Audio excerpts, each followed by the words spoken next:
Magapsamnida. I recently got a couple good questions about lesson planning from YouTube user Anthony Segura, and I thought I'd address them because they're really good questions, and I think it's something that a lot of new teachers or teachers that have been doing it for a while kind of wonder about. And he had two questions, so I'll answer the first one or I'll address the first one. His question is, do you use a specific textbook that is provided by the school, or are you allowed to use your own material?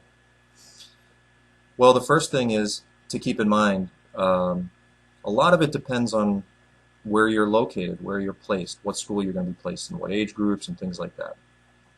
Every school has a different set of characters working there, different teachers, different curriculum, different textbooks. Some schools are going to say, look, here's our textbook. We want you to follow it very closely. Build your activities based on the lessons of the textbook. Whereas other schools will say, we're already covering the information in the textbook, so could you please create an activity on your own that you would think is beneficial?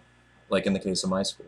I never used a textbook. I always bring in activities that I make up on my own. Also, some schools will require that you have lesson plans prepared.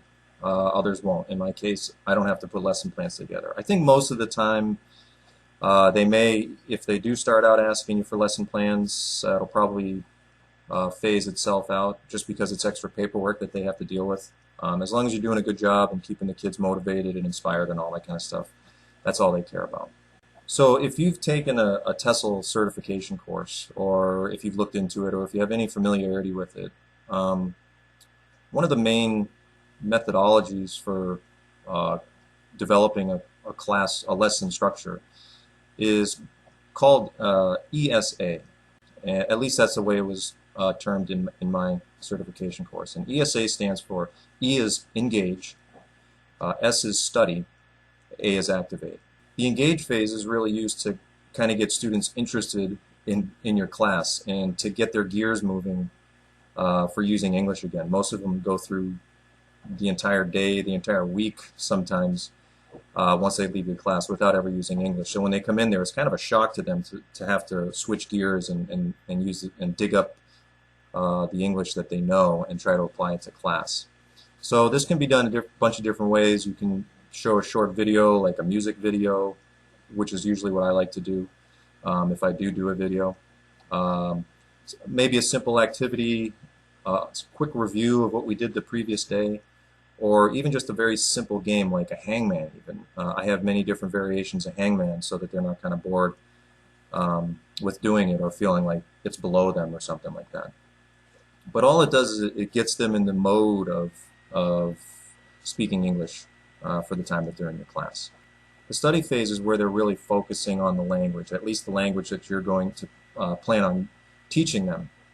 Some of the simple grammar, although it's not grammar like they're being taught in their other core English class that's in line with like the curriculum of Korea, but just the grammar as it applies to your lesson.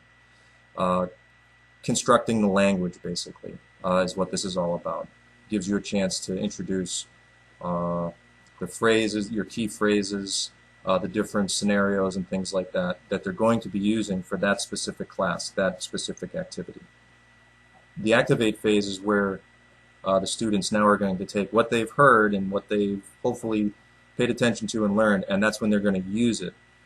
And the goal of the activate phase, or this last portion of the class, is for communication. And that's really the essence of our existence, which is to communicate.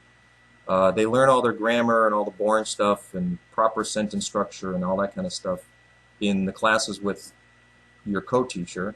In your class, it's generally meant to communicate, to use the language, to hear you pronounce things, and how does a native English speaker use it, and what does this term mean? What's this phrase or this slang mean, or things like that. So the focus of this whole last part where they're using the language or using what they learned in the study phase is for fluency, their ability to pronounce things properly, to use it correctly. So they have the sentence structure in their mind, they've got all the knowledge that they need through all their grammar classes, but to get it from here to here is a very different story. So that's that's really what they're doing in your class, and that's the goal is for fluency, and not to have perfect grammar or anything like that. That's not the goal in most cases. You will have classes where there might be a stress on that, but in most cases it's really meant to help them to get it out of their head and using it in communication. And of course, the way you order those different phases in that methodology, it does vary, and you'll learn about that in a TESOL certification course. Basically, you have your basic one like the one that I just mentioned. You're engaging the students, then you're presenting the material so that they can study it. And then it's the activation portion where they're using it.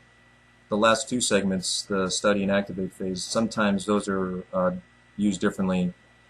Say, for example, one of the methodologies that I learned was called the Boomerang, and that's where there's multiple iterations of the last two phases, the study and the activate. Okay, so the second question from Anthony Segura was, have you tried doing group work and more student-centered work rather than the teacher lecturing most of the time? So one of the things that I definitely learned through trial and error is that I talk too much in class. And it's really easy to fall into that trap because you really want the students to learn to grasp what it is that you're trying to teach them. And so you find yourself speaking too much. And that only makes it so that the co-teacher has to be more involved and translate for you, and it kind of, sometimes you lose the students. So I think the less you lecture and the more that the students are actually doing the communicating and speaking, the better it is, the more efficient your class is going to be.